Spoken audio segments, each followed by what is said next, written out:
Hello, today is Thursday, September 15th, 2022. I'm Joe Schmidt from TC2, and this is Staying Connected.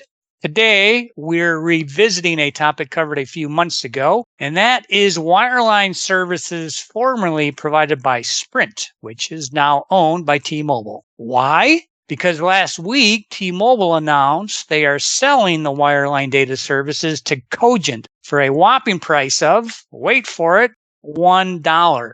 If you're a listener of Staying Connected, you heard Keith Cook and me talk about the operational impact of T-Mobile's questionable commitment to wireline. And then Laura McDonald, Deb Bowling, and I covered the legal issues around the demise of Sprint's wireline services. This latest announcement sheds new light on the subject. To take a closer look, I'm joined today by my colleagues, Jack Deal, one of TC2's managing directors, and Mark Sheard, managing director of TC2 UK. Hey guys, welcome back to Staying Connected.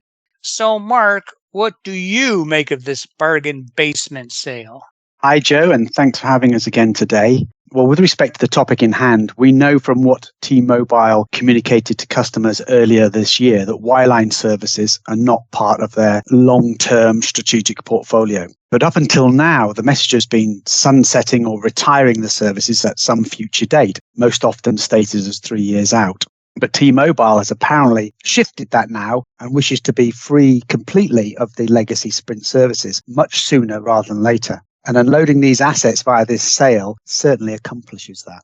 Okay, Jack, what are the particulars of the announcement? Great to be here again, Joe. Sprint was evidently on the rack at Dollar Tree and Cogent grabbed them. Humor aside, the sale price is indeed $1, but that's not the whole story. T-Mobile US will also take a much larger $1 billion charge against earnings to fund the purchase of $700 million in services from Cogent over a 4-year period that will run on the acquired network assets. Publications that have been reporting on the transaction report it's not clear whether T-Mobile even requires these services. Further evidence that T-Mobile clearly wants out of the wireline space. Cogent gets the network assets, the portfolio of services that run on it, including things like MPLS, DIA, Ethernet private lines, SIP trunking, UCaaS, and managed services, plus 1,300 T-Mobile employees. They also acquire the enterprise customers using these services, plus the $700 million in fees from T-Mobile. All of this basically for a song. The revenues from the legacy Sprint services are expected to double Cogent's total revenues once the sale closes.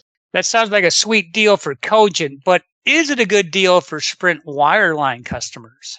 Well, Joe, in our earlier podcasts, from the guys that you called out before, Keith, etc., we raised the need to take stock of your legacy Sprint services. So here we're talking about MPLS, dedicated internet, point-to-point, IP addresses, and even managed services. And across those services, to develop a plan to maintain the services over the next couple of years. And here, the unsaid potential risks were the level of service likely would, tail off over time as resources were pulled out from the T-Mobile provision. The competitiveness would diminish as they got less and less interested in cutting deals. And worst case, if you were too slow to act, you could actually be left with a cliff for the cessation on some of your services. Well, the Cogent deal at least reduces that last risk. You're going to see some service continuity. But what it doesn't do is fully address the other challenges in terms of a potential drop off in the service that's provided and also the competitiveness. And the details of that deal and that transition, they're still unknown. It also has legal implications for customers in assigning contracts. And it lacks clarity in terms of ongoing renewal commitments for services. And without doubt, it's going to lead to some turbulence in terms of moving from Sprint today to Cogent tomorrow. Remember, T-Mobile has already been laying off Sprint staff. And in transition, a smooth move to Cogent is going to be far from certain. So the Cogent acquisition isn't the answer to Sprint customers' prayers, Jack? Well, here's the rub, Joe. Cogent is a relatively small internet transport player. And as part of the deal publicity, Cogent also mentions that one part of its plan is to migrate customers from legacy Sprint MPLS VPN solutions to Ethernet, VPLS, or SD-WAN DIA solutions. So they too recognize the need to evolve customer solutions just as enterprises should. Cogent's buying access to some new customers, and to be fair, we always welcome providers growing their propositions to challenge the established carriers. However, it shouldn't be a given that enterprises remain with Cogent or on the legacy Sprint services. Quite the contrary, in fact. The reality, if you're a Sprint customer, is that it's fine to consider Cogent for your network services, but it remains just as important to look at the wider market of providers to make sure that you don't sleepwalk into a suboptimal arrangement, and perhaps more importantly, you use this opportunity to progress the transformation of your network services rather than slow it down.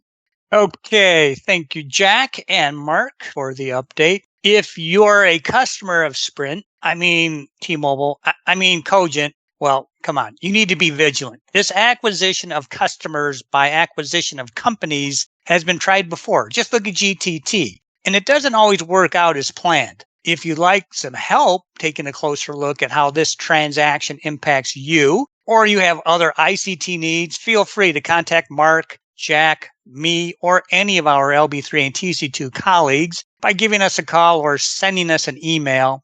You can also stay current by subscribing to Staying Connected, by checking out our websites, and by following us on LinkedIn.